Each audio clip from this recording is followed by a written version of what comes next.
Let's start on the south facing side. So right here we have this is a summer wine 9 bark. And in front I have some bubblegums, Supertunia Vista bubblegum. This space right here, this 9 bark and this quickfire hydrangea are gonna fill in and take in this whole spot right here. Let me back up so you guys can see. It's gonna take in this whole spot right here because the quickfire gets about 5 to 8 feet tall and wide if you let it, and the summer wine 9 bark gets about 5 feet in width and in height. So I just popped it some color in the front just to give it a little bit of color while these fill in, because it doesn't make sense to plant anything permanent in this spot. As you can see in the back, we have some daylilies blooming, and this is the first time in the 5 years I've been living here they are blooming. I did not plant them here. They just randomly appeared, and out of nowhere they started to bloom. And here's an up close look at these blooms. That is real pretty. Now this color is very warm for me. It's orange, but it's beautiful, so I'm gonna let them stay. Moving on up, we have some, actually this is a Dave and Austin rose, guys. I got this as a gift for Mother's Day, and it's a beerwood rose, and honestly I thought it was dead when I planted it, because when I got it I had it in water for about 2 days, which is a no-no. 1 day is good, 24 hours max please. But I put it in a pot, full sun with some fertilizer, and we actually have a bud. I don't know if you guys can see, but there's a bud right there. So I'm excited. This is The Lady Gardener by David Austin. Moving on up, next we have 2 limelights. Actually, these are little limes, and these are on, I bought these on clearance. So was that quickfire I just showed you guys, and the summer wine 9 bark. Both those plants were $5, and these 2 plants were $12 each. If you guys know, a regular proven winner's Limelight Hydrangea cost about $25, so that was a steal. These were on clearance for $12 each, so I picked those up. And right here are the new plants I just planted in one of my previous videos. Now they were looking fine just a couple days ago when I watered them, so maybe something is wrong with my drip, because this right here, as you can tell, I see water around the base. This looks pretty good, but these 2 right here look like they're still struggling. So I would have to check my drip irrigation to see what's going on with that. It looks like they're not getting enough water. I have an Arborvitae right here, and I know eventually once the arb get a little bit bigger, I might have to move some things around to accommodate the size. And guys, look at all this color right here. This is bee balm, or monarda as some people call it. This attracts so many pollinators. Like, I'm impressed. You hear me? It really stands up to its name. Look at these blooms.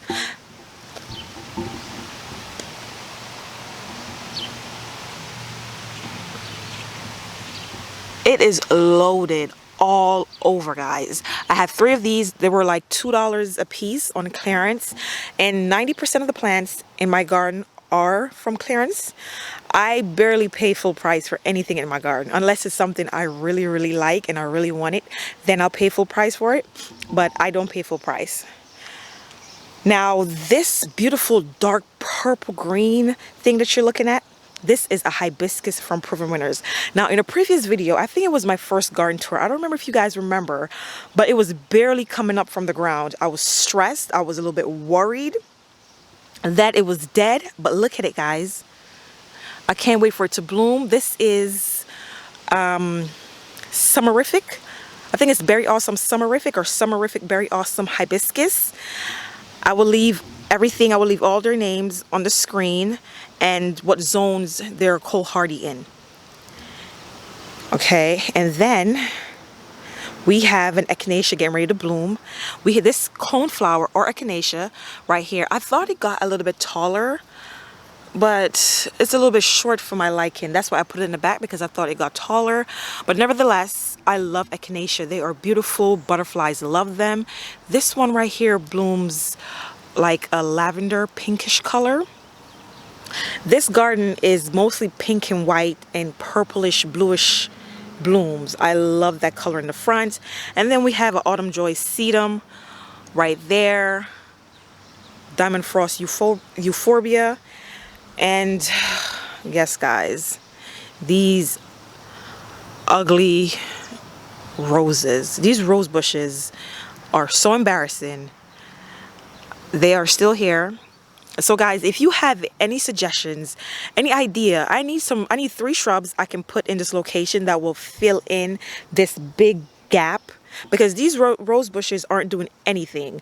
It's just empty. I thought they would, like, you know, fill in and fill out, and like my bird bath statue will be peeking through. That's the look I was going for, but it did not happen. Now guys, look at this. How whimsical is this? This is Gara. I love it. These were on clearance for $1 last fall, $1 each. I got 2 whites and 1 pink, and look at it. Look how whimsical everything is. And then you see my bird bath back there. I just love it. I'm trying to get my hands on more, but I'll wait until they're on clearance. Right now they're full price, and your girl never pays full price. And keep on moving on up. We have another echinacea right there in the middle. We have another echinacea, and then we have another hibiscus right here as well. And I don't know what it is, but something is eating at the leaves. Look at that. There's holes everywhere. So what I'm going to do is spray it with like some neem oil mixed in with a little bit of water and see what can happen, or spray with some BT. I saw that in Laura from Garden Answer video. I love her videos. I saw that in one of her videos she used BT to spray anything that eats leaves on your vegetables or your flowers. So I'm going to try that. Now this plant, I lost a tag, and I'm not sure what the name of it is, but this thing right here blooms white, beautiful stalks with the white flowers off the sides. I have 3 of those tucked right in around this hibiscus right there. And then I have some diamond frost euphorbia just popped in the ground for some color. Okay guys, now in one of my videos, you guys remember I planted up this whole border with some Supertunia Vistas, bubblegum, and silverberry. And guys, they are filling in like crazy. Look at these. I'm gonna try to insert some before and after pictures so you guys can see the difference, because I see a difference. They are growing like crazy. And some of the potato vines are starting to creep over the rocks. And I just cannot wait. Look guys, look at this thing. It's getting huge. And these bubblegums are gigantic. They are so aggressive.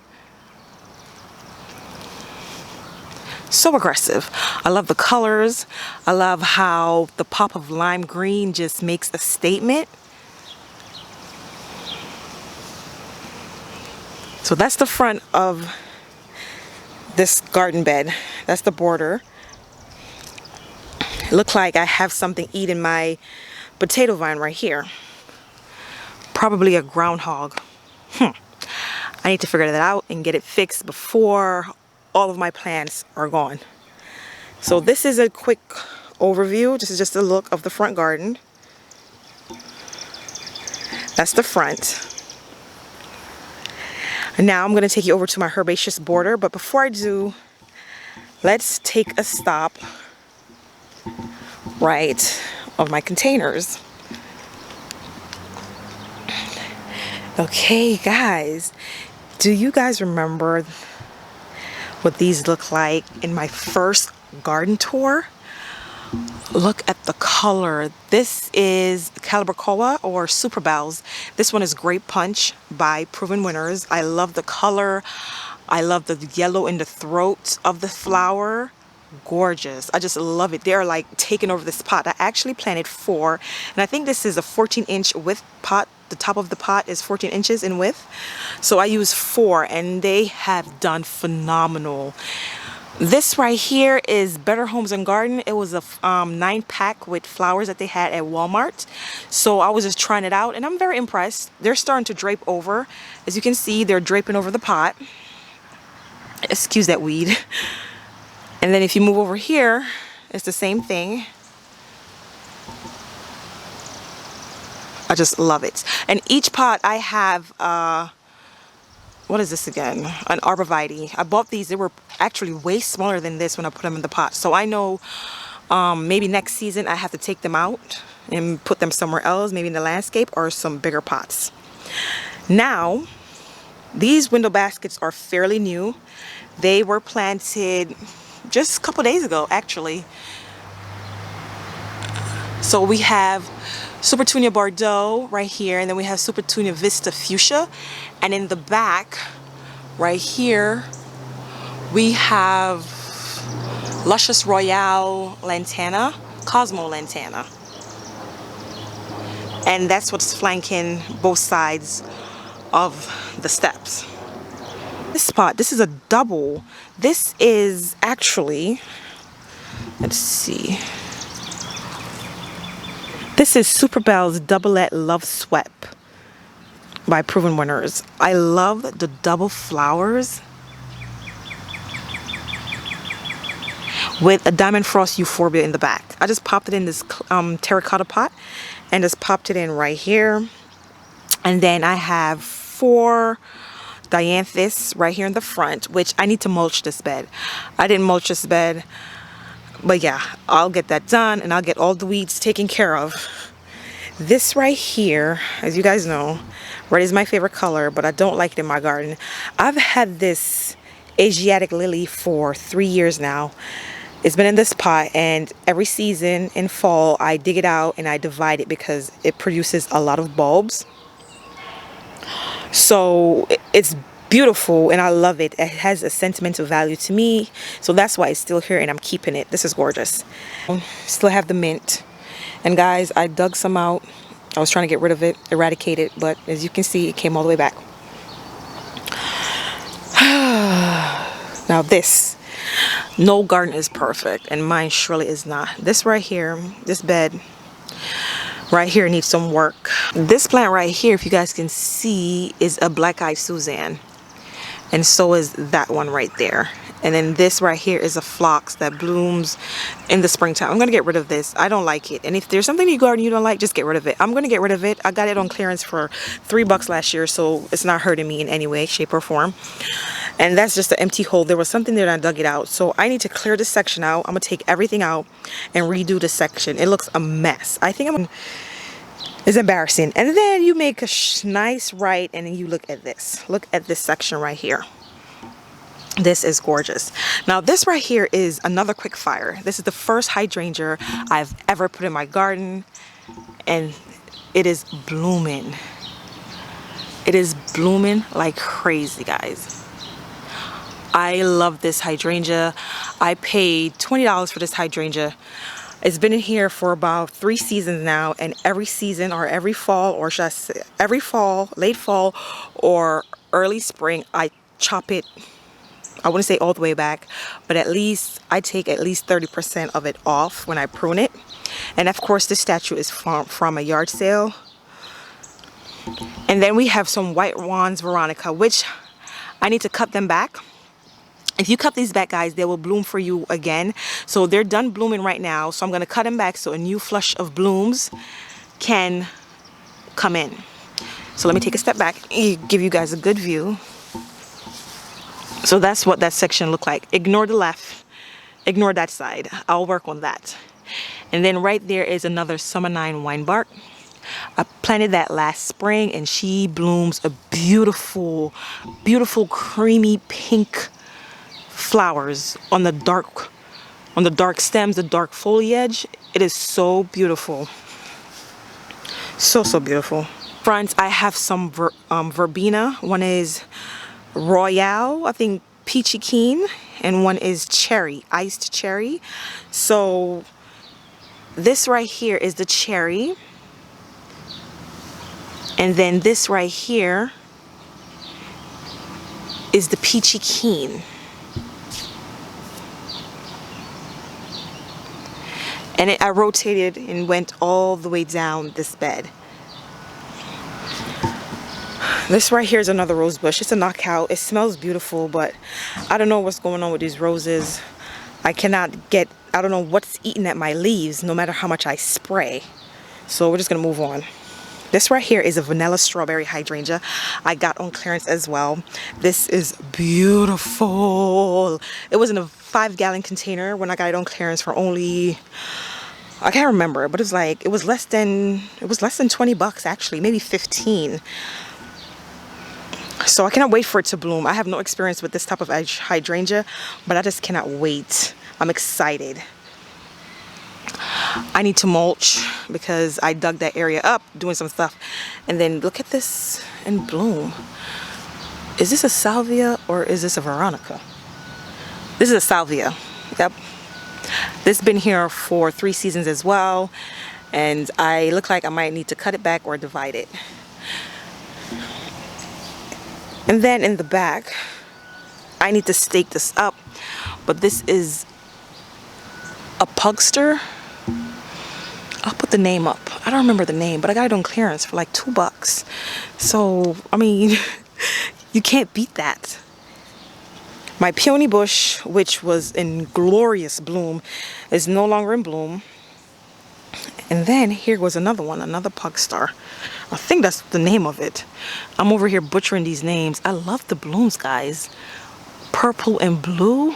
Oh my God. These were freshly planted. I planted these 2 days ago, so just give them some time to get established. When I bought them on clearance, they were dying. So hopefully they do something. Hopefully I can save them. If not, that's just part of the game. Lamb's ear, and then we have this gorgeous huge butterfly bush. Every season, like at the end of the season, like in fall, I cut this down to about 18 inches every season, and it comes back. Like, you have to stay on top of it or else it can get huge, and it's filled with blooms. I can't wait for it to start blooming. It's gonna be beautiful. It blooms bluish purple, like a bluish purple color. And the butterfly love it. That's why they call it a butterfly bush. Now this is a pinky winky hydrangea. And now that I'm here looking at it, I think it might be getting too much water because I have some yellow leaves in the middle. So I think this is getting too much water. I'm gonna have to cut back on the watering because right here it gets morning sun, then it's in shade, so it might be getting too much water. I'm gonna take off the emitter that's on there, which is a 1 gallon emitter, and put a 1/2 gallon and see if that does anything to it, because I cannot lose any of my hydrangeas at all. So this is an overview of my herbaceous border. So, and then I have 2 hostas because right here is the only shade I really have in my garden. So if we turn slowly, you guys can get an overview of my herbaceous border. Next, I'm going to take you guys to my hydrangea bed. I don't know why I call it my hydrangea bed, but because all of my beds have some kind of hydrangea in it. This is my hydrangea bed. So we have some corbels. Everything in this bed is on clearance. Every single thing in this bed is on clearance. Now this right here is a Limelight Hydrangea. This is another Limelight Hydrangea. These are the big ones, not the little limes. The regular big hydrangeas, they can get 6 to 7 feet tall and wide. And then we have more heucheras that line this whole bed, and in between each heuchera, I popped in some some Supertunia silverberry that I had left over. Just fill in fill in this area. This bed only gets about 5 hours of sun from right here down. This bed only gets 5 hours of sun. Now I'm missing a hydrangea right in here because as you can see, there's a big gap between these 2 hydrangeas. One died. It didn't make it because all these hydrangeas are on, I bought them on clearance for 12 bucks each. So there was one right here and it didn't make it because I planted them in the height of summer, last summer in August. It was really hot when I planted them and they weren't getting consistent water, which that is my fault. And this right here is another Pinky Winky. I am amazed. This thing right here is growing like crazy. I can't wait to see the blooms. This is a Pinky Winky. And then this is another Limelight right here. So let me back up. Now, what I'm going to do, I'm going to prune this tree back right here. I'm going to prune this tree back so it can get more sun, and I'm going to plant another hydrangea right here. I'm going to plant another Limelight hydrangea right here. So this is what I have so far in this bed. I love this bed. It's simple, it's sleek, it's minimal, it's not much going on. I love this bed. Now, this right here is another hydrangea I bought on sale. This I bought on sale for $8, and it was not this big last year when I bought it. It was struggling, it was dying, and now look at it, just looking glorious. Look at the blooms, guys. These are huge. They are big. I love it. They feel so soft. The blooms are so heavy that the stems can't keep up, can't hold them up. But this is real pretty. So they start out like this, and then they start out looking like that, then that, and then these ones right here. How gorgeous is that? This is Endless Summer Original. It blooms either pink or blue, depends on your soil pH. I was going for a blue, but I have to keep on working on my soil. I need to put it in a bigger pot as well. That will be my third time upgrading the pot size because it's growing so big. So this hydrangea right here is another Endless Summer hydrangea, but this one blooms differently. You can see how the blooms come out. This one is a lace cap bloom. This one is I can't remember the name. Oh, Endless Summer Twist and Shout. That's what this one is. I bought this on clearance as well for $5. Nope, for $8. This spring, excuse me, for this spring I bought it for $8, and I am loving it. I am loving it. She's grown so much in the time, in the space, in that she has grown so much in the time I had her. This right here, I planted this up, but I never recorded it. I never recorded it when I planted this up. This is a Dogwood Tree that I have. This is off of my kitchen door. These were on sale for $8 a piece, which I think was a little bit pricey, but I wanted them anyway, so I got them. And this is a Super Tunia Vista Fuchsia. I just popped 2 of those in for some color right here. Then I have some coleus in the back to give me some height. So that's what I have with those. So that's it for now, guys. Thank you guys so much for watching. I'll give you guys an update on everything else I have going on. And so thank you guys so much for watching. I'll see you guys in my next video. Bye, guys.